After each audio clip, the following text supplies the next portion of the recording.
Aku tuh paling suka sama warung yang nyediain telur dadar sama nasi putih. Wah itu udah pasti juara sih. Karena menurut aku nggak tahu kenapa ya dari kecil itu tuh suka banget sama nasi sama telur dadar. Telur dadar yang dikasih bumbu-bumbuan kayak gini nih, kayak daun bawang lah, apalah yang macem-macem di dalam itu kan, itu suka banget, kayak rasanya tuh enak guys. Kayak aku tuh nggak ngerti deh. Aku juga nggak ngerti kenapa aku suka banget sama nasi sama telur dadar kayak gini. Cuman yang bikin aku kaget juga di sini ya, kalian lihat itu tuh sop iga, seporsinya tuh cuman 30 ribuan dan kalian lihat dagingnya segitu banyaknya, kentangnya juga banyak banget dan rasanya tuh bukan rasa-rasa yang berlebihan gitu loh. Jadi beneran kayak rasa daging gitu, rasa kuah daging yang beneran gitu loh guys. Rasanya tuh seger, terus kayak apa ya, rasa dagingnya tuh berasa banget gitu loh, tapi bukan rasa-rasa MSG gitu, jadi beneran rebusan dari tulang belulang gitu loh. Dan ini tuh walaupun gak terlalu empuk ya iganya, cuman ya masih enak aja gitu, masih bisa lah ya dimakan gitu, walaupun sama orang jompo, paling cuman nyempil-nyempil aja di gigi gitu. Soalnya ini aku juga ngalamin kayak nyempil-nyempil di gigi juga ya kan, abis makan ini jadi harus dibersihin pakai dental floss gitu biar bersih banget, soalnya sumpah ini emang nyempil-nyempil sih di gigi. Cuman ya nggak masalah karena rasanya tuh enak gitu guys. Ini tuh juga yang kayak apa ya, masih nempel di tulang-tulangan gitu kan, jadinya tuh masih ada itu loh daging yang kayak tulang muda gitu, itu yang kriuk-kriuk gitu, rasanya enak banget sih. Jadi kayak ketika makan ini tuh ada sensasi-sensasi gitu, jadi kriuk-kriuk dari si tulang muda itu loh. Aku nggak tahu deh namanya tulang muda atau urat atau apalah itu ya, pokoknya itu tuh yang bikin jadi tantangan gitu ketika makan si sup iga ini guys. Dan juga sayurannya tuh juga bukan yang lembut banget sampai kita nggak perlu ngunyah gitu loh guys. Jadi kayak kentangnya tuh lembut, terus si wortelnya tuh bukan yang lembut kayak kentang gitu, jadi kayak masih ada tekstur wortel-wortelnya gitu. Terus juga ada sambal, kecap, itu tuh lengkap semua. Cuman aku nggak pakai, soalnya lebih suka kalau kuah bening kayak gini ya, itu tuh lebih suka rasa aslinya gitu loh. Terus yang aku pegang ini tuh masih banyak lemaknya gitu, jadi wah ini tuh enak banget sih. Dan juga aku nggak tahu kenapa ya, ini tuh panasnya awet banget. Jadi kayak dari awal aku makan sampai udah mau habis, itu dagingnya tuh kayak masih panas gitu loh. Padahal kalau dilihat ya, kuahnya itu tuh bukan yang kayak banyak uapnya, jadi kayak kelihatan banget kalau ini tuh masih panas tuh enggak. Tapi dagingnya tuh masih panas guys, sampai aku ngabisin si daging ini pun masih panas gitu. Entah apa yang bikin kayak gitu ya, kayak agak-agak ini juga nih, penasaran juga nih akunya kok bisa kayak gitu gitu.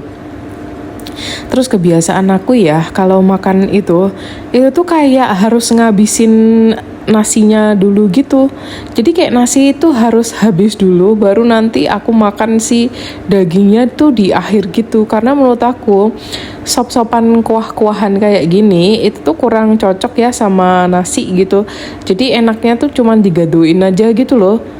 Kalian kayak gitu juga gak sih? Menurut aku lebih enak kalau sup-supan kayak gini tuh digadoin. Yang paling cocok sama nasi tuh udahlah. Selain telur dadar tuh kayak gak ada gitu bagi aku. Jadi kayak enak aja gitu kalau telur sama nasi guys, itu gak ada lawan gitu. Makanya kalau sup-supan tuh aku makan ya supnya aja gitu. Jadi gak buat lauk gitu. Karena gak tahu kenapa ya, menurut aku kalau sup daging kayak gini dimakan sama nasi doang gitu ya, tanpa ada si telur gitu, menurut aku rasanya kayak aneh aja gitu.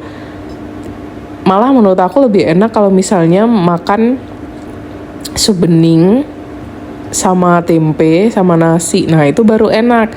Tapi kalau sup daging itu emang paling enak dimakan sup dagingnya aja gitu guys.